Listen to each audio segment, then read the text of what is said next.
What happens when the owner of a construction company puts on a hard hat and steps onto a job site only to find out his workers are risking their lives just to finish on time? Patrick O'Connell stood at the edge of the site, wearing a dusty gray hoodie and work boots that were scuffed just enough to blend in. His stubble was thicker than usual, and his dark brown hair was tucked under a faded ball cap.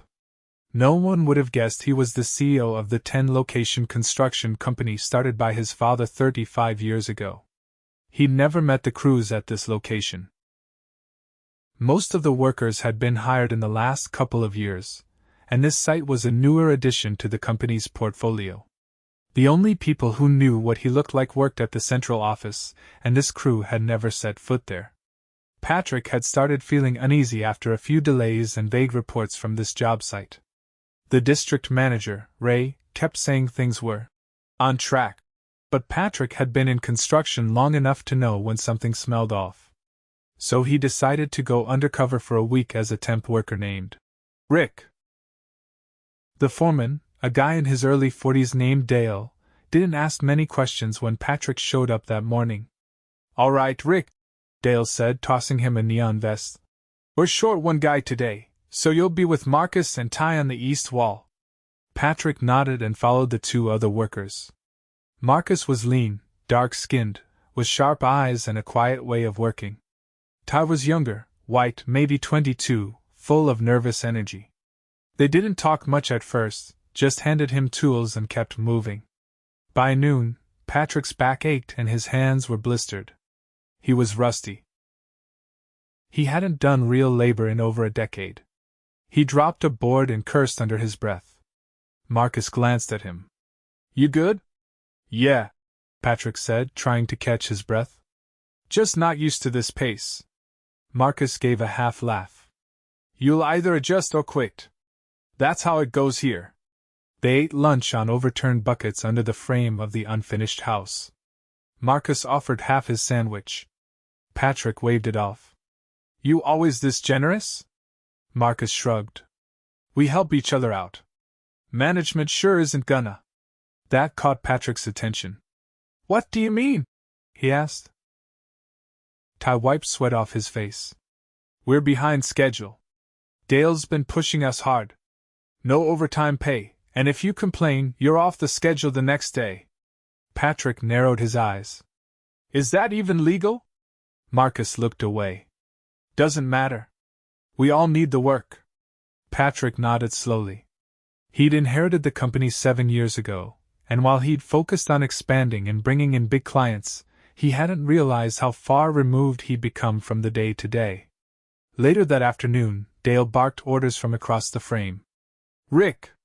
Go grab the ladder from the back of the trailer. We're putting up the fascia." Patrick jogged to the trailer and saw the ladder leaning against it.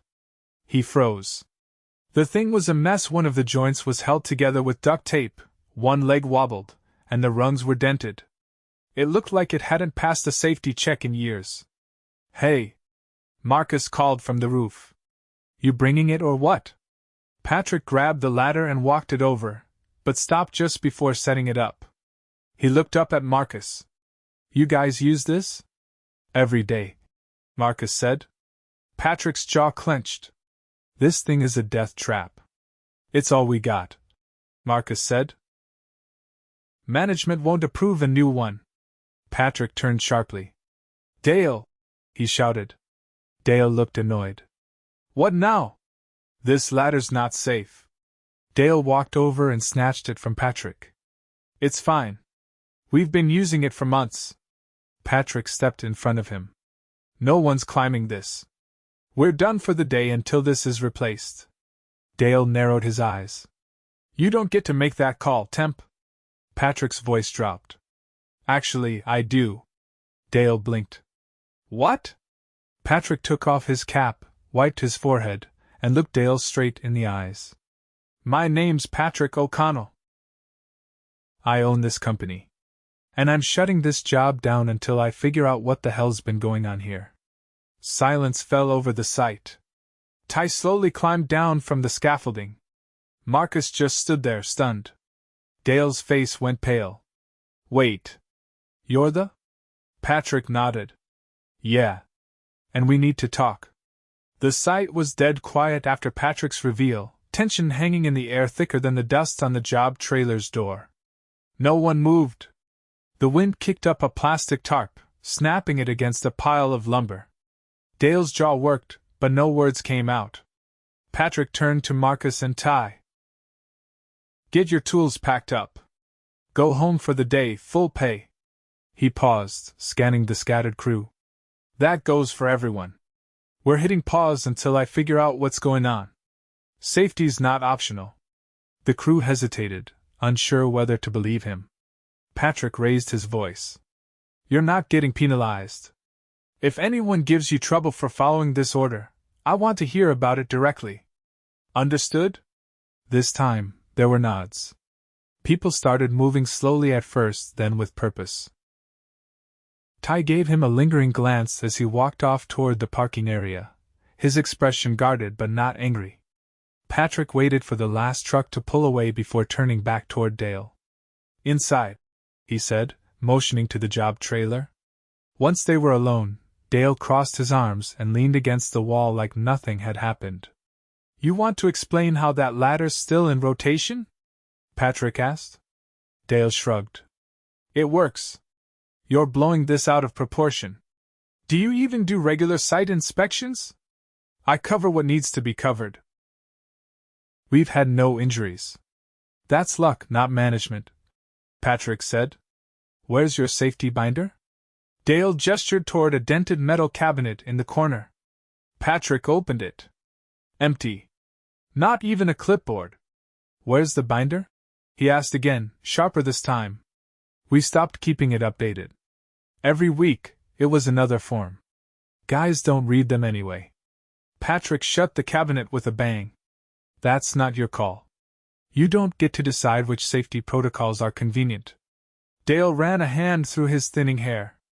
Look, we've been behind on that foundation pour since January. Ray's been writing me every week about deadlines. I either push the guys or lose the next bid. Patrick's eyes narrowed. So you decided to gamble with people's lives. I decided to move the job forward. You think these guys are saints? Half of them leave early, cut corners, or drag their feet unless you stand over them. Patrick stepped in closer. Their performance is a reflection of your leadership. If morale's in the gutter, that's on you. Dale scoffed. Easy for you to say from a corner office. Patrick didn't rise to the bait. You'll turn in your keys by the end of the day. You're done. What? Dale's voice cracked.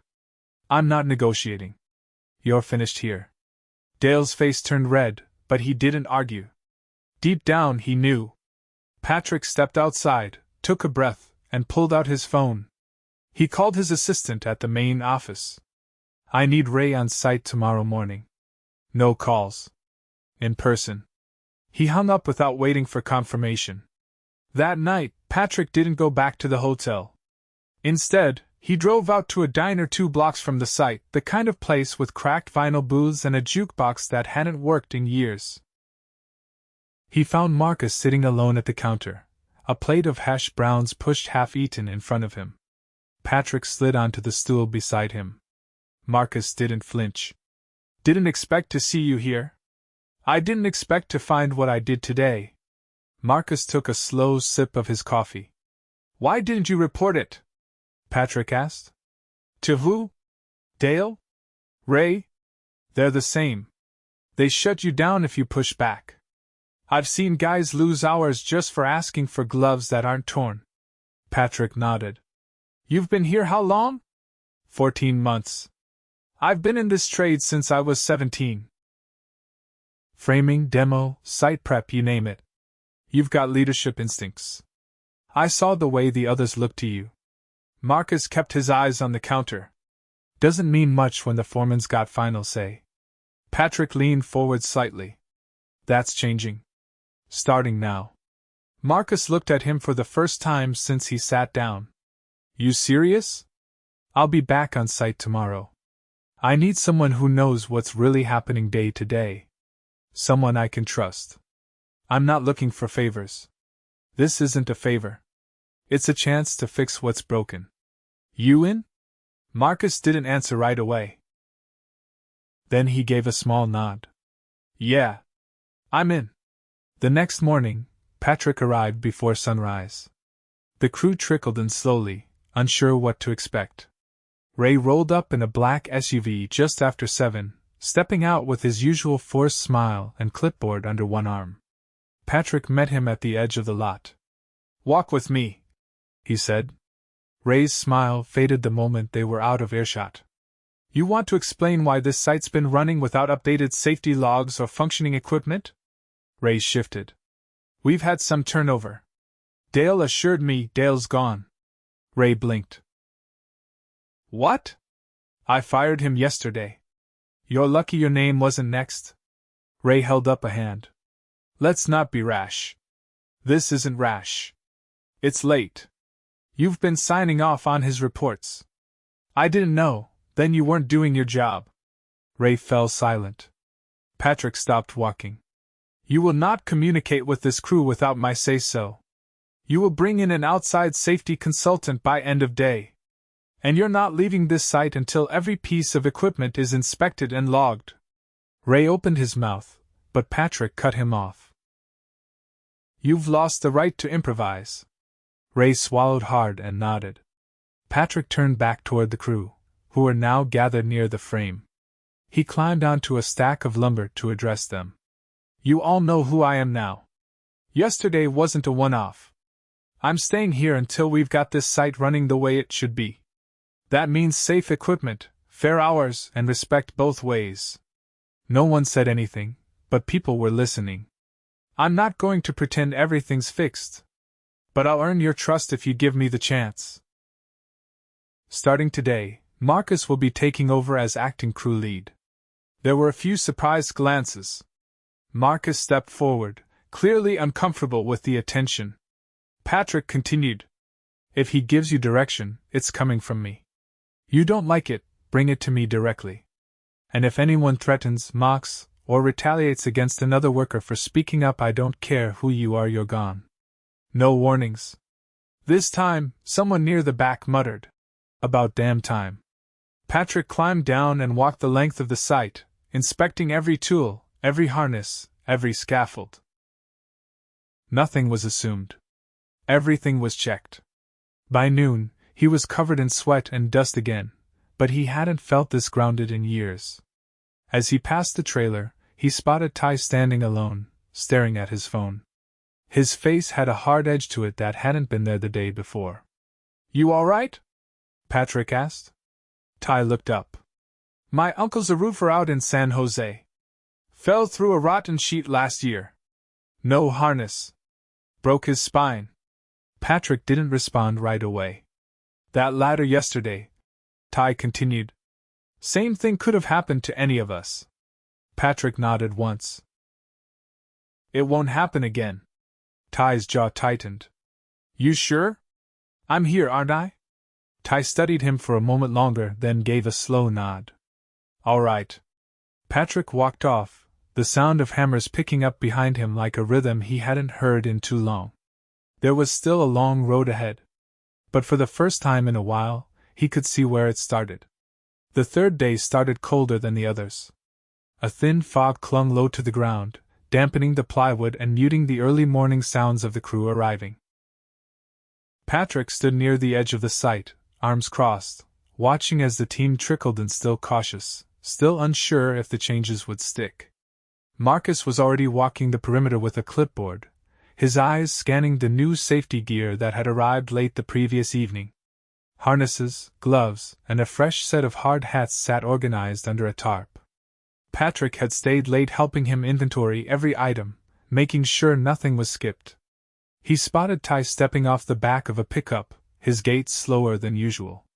Patrick noticed the kid wincing as he bent to tie his boot. You all right? Patrick asked, walking over. Ty straightened, caught off guard. Tweaked my hip yesterday. Stepped off the slab wrong. You get it checked?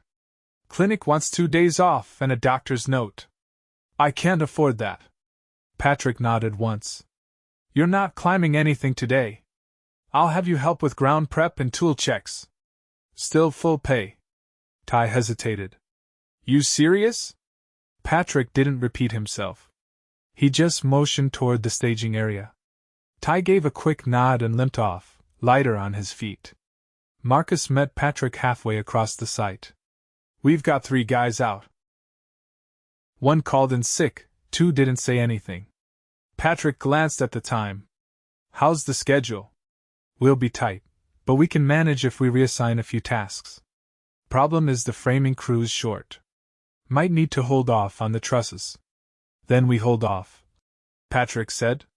We're not rushing anything and risking mistakes. Marcus looked relieved but didn't linger. He pivoted toward the crew and started giving directions, stepping into the role with a quiet confidence that was already spreading across the team. Inside the trailer, Patrick sat across from Ray, who looked less polished than usual. His shirt was wrinkled, and he hadn't touched his coffee. I've been reviewing your site reports, Patrick said, laying a folder on the table. There's gaps. Weeks where inspections weren't logged. Missed safety sign-offs. You signed them anyway. Ray exhaled slowly. I didn't think it would get to this. That's not an answer. I got spread thin. We were opening 3 new sites last quarter. I didn't have the bandwidth to micromanage Dale. Patrick stared at him. It's not micromanaging when people's lives are on the line. I know, Ray said. I do. Patrick leaned back. You're not fired. Yet. But you're on notice. And from now on, every site you oversee gets a third-party audit every 60 days. Non-negotiable. Ray nodded without protest. And we're not expanding again until we stabilize what we've already taken on. I built this company for longevity, not headlines. Ray looked at the floor. Understood. Patrick stood. I'll be on site the rest of the week. If anything needs my decision, you bring it to me in person. Not a spreadsheet. Outside, the crew was working steadily.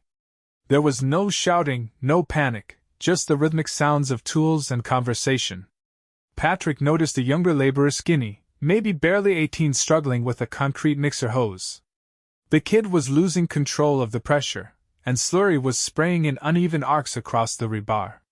Marcus got there first, cutting the flow and pulling the kid to the side. Name? Marcus asked, his voice firm but not harsh. Chris, the kid said, brushing slurry off his pants. You ever used one of these before? Chris shook his head. Who assigned you to it? Chris hesitated. One of the guys yesterday. Said it wasn't hard. Patrick stepped in. You're not trained on it? No, sir. Patrick turned to Marcus. Pull him off the pour. Pair him with someone experienced on cleanup and observation. He shadows for the rest of the week. Chris looked nervous. Did I mess something up? No, Patrick said. But you could have. That's not your fault. It's ours for not asking the right questions. Across the site, a flatbed truck rolled in with a new delivery of composite sheeting. The driver jumped out and walked over to Ty, who was organizing pallets. You the crew chief? The driver asked. Ty pointed toward Marcus. That's your guy. Patrick watched from a distance as Marcus reviewed the manifest and flagged a discrepancy 2 crates short. The driver double-checked, made a call, and confirmed the issue. Appreciate the catch, he said. We'll get the rest out by the afternoon. Marcus nodded and had him sign off for partial delivery. It was a small moment, but Patrick felt something shift. Procedures were being followed. Mistakes were addressed without panic. Accountability wasn't a slogan, it was happening. By late afternoon, gray clouds were gathering overhead, and the wind picked up. Patrick motioned to Marcus. Wrap the crew by 4. I don't want anyone on scaffolding if that weather turns. Marcus called it out, and the team started closing down. As they moved, Patrick caught sight of a man he hadn't seen before, stocky build, mid-30s, walking with purpose but not a familiar face. New guy? Patrick asked Marcus. No. That's Victor. He's been around a few months. Quiet. Mostly sticks to himself. Patrick watched as Victor helped another laborer load a compressor. The other man, older and clearly slower, fumbled with the hose. Victor grabbed it, yanked it from his hands, and muttered something too low to hear. The older man backed off, head down. What was that? Patrick asked. Marcus frowned. Not sure. Patrick walked over just as Victor turned to head toward the trailer. Hold up, Patrick said. Victor stopped, annoyed. Yeah? You speak to all your coworkers like that? Victor shrugged. He was taking too long. We're not getting paid to babysit. Patrick gestured toward the older man, who was now walking away without meeting anyone's eyes. What's his name? Don. Old-timer. Slows everything down. Patrick narrowed his eyes. You ever train him? Victor scoffed. Why would I? Because that's what teams do. They train each other. They don't humiliate people. Victor crossed his arms. If he can't keep up, he shouldn't be here. Patrick didn't look away. Pack your tools. What? You don't get to treat people like that. Not on this site, not in this company. You're firing me? For that? Right now, yes. And if I find out this wasn't the first time, your name doesn't go on any rehire lists. Victor muttered something under his breath and walked off, kicking gravel as he went. Patrick turned to Don, who had stopped at the edge of the lot. You all right? Don nodded. Been in the trades over 30 years. Never had to deal with that until now. You won't again. You want to stay on with us? Don looked surprised. You want me to? I want people who show up and treat others with respect. That's you? Don gave a slow nod. Then I'll be here. That evening, the rain finally came. Patrick stood under the half-built frame, watching puddles form around the foundation. Marcus joined him, holding 2 thermoses. I made too much coffee, he said, handing one over. Patrick took it. This crew's starting to find its rhythm. They're not used to being heard. Most places, you keep your head down and hope no one notices you. Patrick looked out over the lot, where the last vehicles were pulling away. They're noticed now. And we're just getting started. The rain had passed by morning, leaving behind a field of wet gravel and the scent of damp lumber. Water still pooled in the low spots near the foundation, and the crew moved carefully, boots crunching through mud and soaked sawdust as they set up for the day. Patrick arrived just after 6, stepping out of his truck with a notepad in one hand and a folded windbreaker slung over his shoulder. His expression was calm, but his focus sharp. Marcus was already moving through the frame, checking the staging areas. He gave Patrick a quick nod and pointed toward the north section where the new trusses were scheduled to be delivered. 2 crew members were waiting near Don and a younger guy named Leo, who had just started earlier in the week. Don was showing him how the truss anchors were laid out. Neither of them noticed Patrick watching. Patrick walked over. Morning, gentlemen, he said, keeping his voice level. Leo looked up fast, a little startled. Hey. I mean good morning. Don gave a simple nod and stepped back so Patrick could see the layout. He's picking it up fast, he said, motioning to Leo.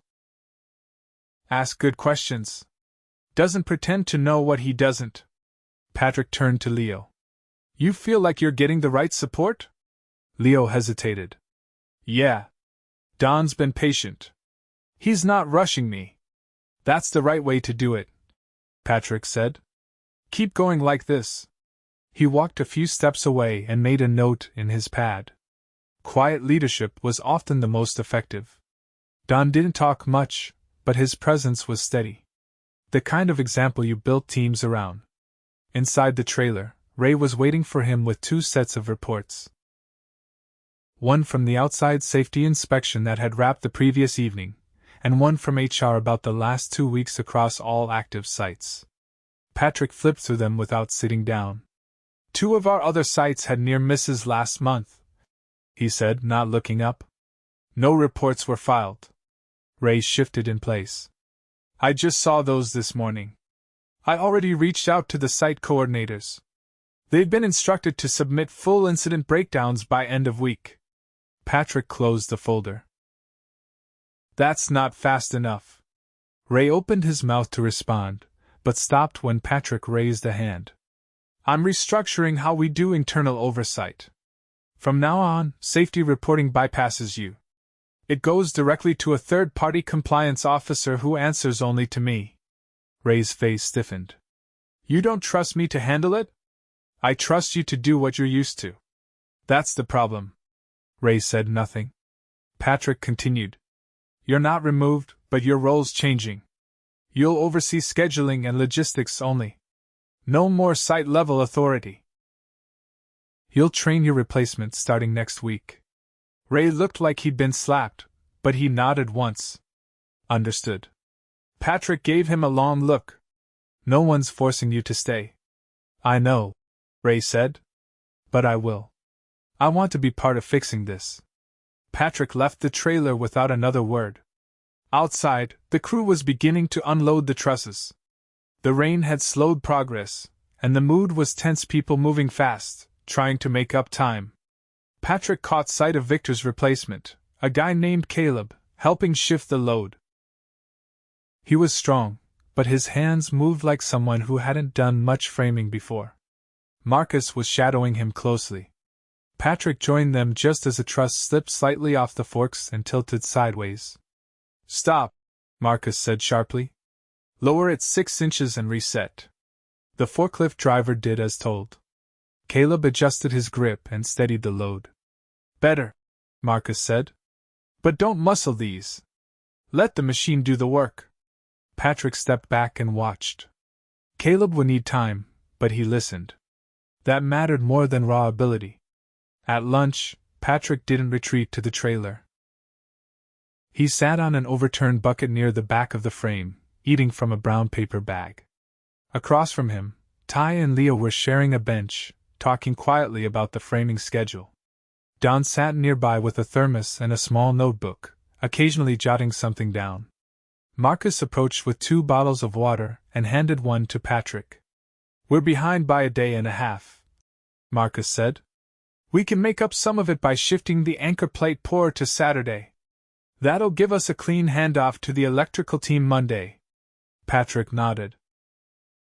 You comfortable with a Saturday shift? I cleared it with the crew. No pressure. But most of them volunteered. Patrick took a sip of water. That's a good sign. Marcus looked out over the site. They're starting to believe this isn't temporary. Patrick nodded. Because it's not. Later that afternoon, as the crew worked through the final truss placements, a small commotion broke out near the tool shed. Patrick turned to see one of the older workers, a guy named Kenny, pulling his hand away from a nail gun with blood dripping from 2 fingers. He was shaking it out, trying not to grimace. Patrick called for Marcus and moved fast toward him. You all right? Marcus asked, kneeling down. Kenny nodded through clenched teeth. Caught the edge of the plate while I was loading it. Patrick examined the hand. You're going to need stitches. I can finish the day, Kenny said. No, Patrick said flatly. We'll cover your hours. You're going to urgent care. Marcus waved over Leo, who jogged over quickly. You've been watching Kenny most of the day, right? Marcus asked. Leo nodded. You're up. Stay on the ground crew. Don't overdo it. Leo looked uncertain. I've never run the tie-down check solo. Patrick stepped in. You've watched enough to know what good looks like. Ask questions. Don't fake confidence. You'll be fine. Leo nodded again, slower this time. More certain. By the time the crew wrapped for the day, the frames were locked in, the site was clean, and the tool checklist was signed off without corrections. Patrick stood near the gate as the last truck pulled out, watching the sun drop behind the far hills.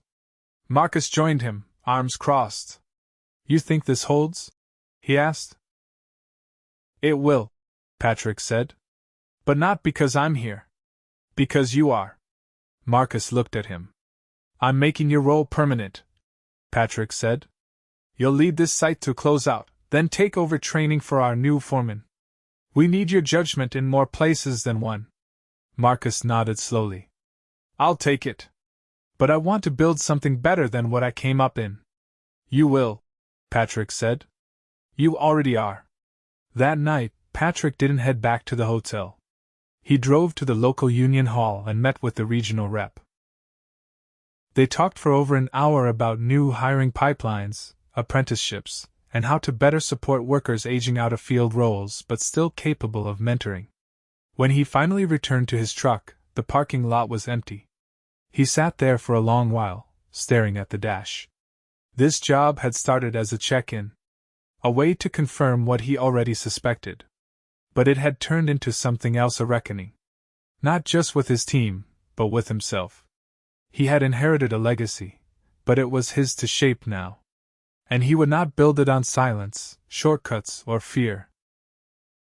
The next morning, he would be back on site by 6. Not to watch, not to inspect. To lead.